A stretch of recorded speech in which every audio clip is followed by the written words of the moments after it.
ഗോലിയാത്ത് എന്ന മലൻ 6 മുഴവും 1 ചാണും നെടുങ്കമുള്ളവനായിരുന്നു. ശക്തനും മലനുമായ ഗോലിയാത്ത് ഫെലിസ്ത്യരെ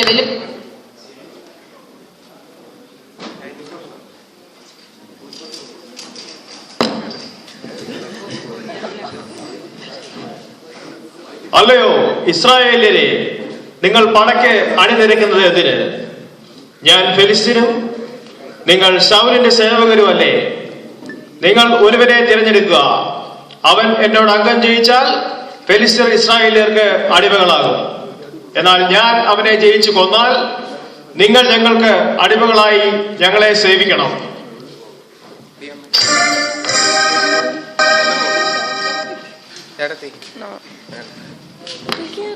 ഈ വെല്ലുവിളി കേട്ട് ഇസ്രായേൽ രാജാവായ ശൗലും അവന്റെ സേവകന്മാർ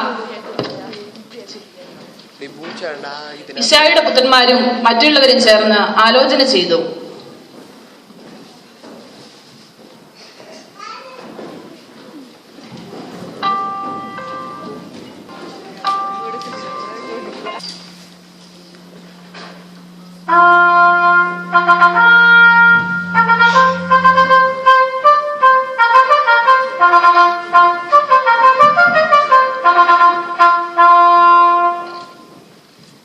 അല്ലയോ മഹാമന്ത്രി, ശക്തനായ ഫെലിസ്ത്യനോട് യുദ്ധം ചെയ്യുവാൻ നമ്മുടെ കൂടെ നിന്ന് ആരാണുള്ളത്?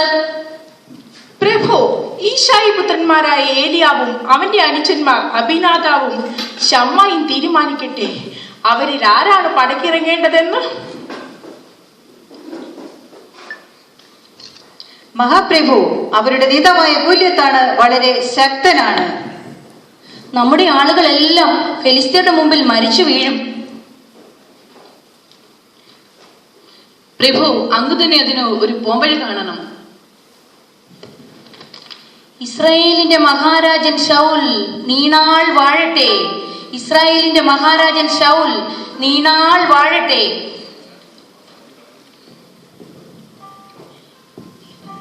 നീ എന്തിനാണ് ഇവിടെ വന്നത്? ഇവിടെ യുദ്ധം നടക്കുമ്പോൾ ബാലനായ നിനക്ക് എന്താണ് ഇവിടെ കാര്യം? ഹേ ഇസ്രായേലിനെ, നിങ്ങളുടെ മല്ലന്മാരെല്ലാം എവിടെ ഒളിച്ചു? എന്നോട് എതിരിടാൻ ആരുമില്ലേ? ജീവനുള്ള ദൈവത്തിന്റെ സേനകളെ നിന്ദിക്കുന്ന അഗ്രചർമ്മിയായ ഈ ഫെലിസ്ത്യൻ ആര്? ഇവന്റെ നിമിത്തം ആരും അധൈര്യപ്പെടേണ്ട. അടിയൻ ചെന്ന് അവനോട് അംഗം പൊരുതും.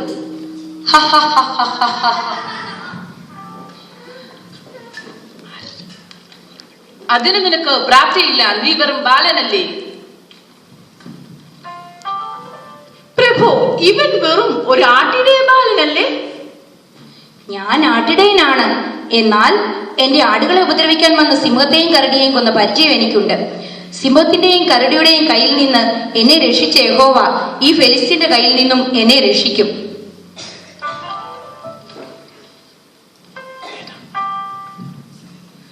പുറപ്പെട്ടു ചെന്ന് യുദ്ധം ചെയ്യുക, യഹോവ നിന്നോട് കൂടെ ഇരിക്കും.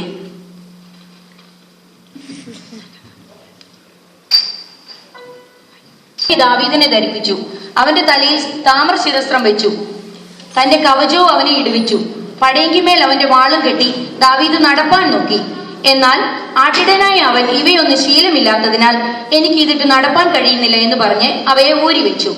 പിന്നെ അവൻ തന്റെ വടിയും തോട്ടിൽ നിന്ന് മിനുസമുള്ള 5 കല്ലും തിരഞ്ഞെടുത്ത് തന്റെ സഞ്ചിയിലിട്ടു. കയ്യിൽ കവണിയുമായി ഫെലിസ്ത്യനോട് യുദ്ധം ചെയ്യാൻ പുറപ്പെട്ടു.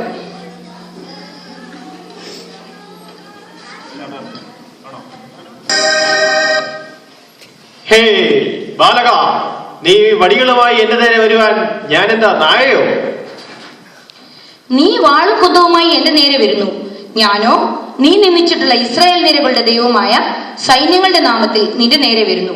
എന്റെ വിജയം മൂലം ഇസ്രായേലിന് ഒരു ദൈവമുണ്ടെന്ന് സർവ്വഭൂമിയും അറിയും. ഞാൻ നിന്റെ മാംസം ആകാശത്തിലെ പക്ഷികൾക്കും കാട്ടിലെ മൃഗങ്ങൾക്കും ഇരയാക്കുന്നുണ്ട്.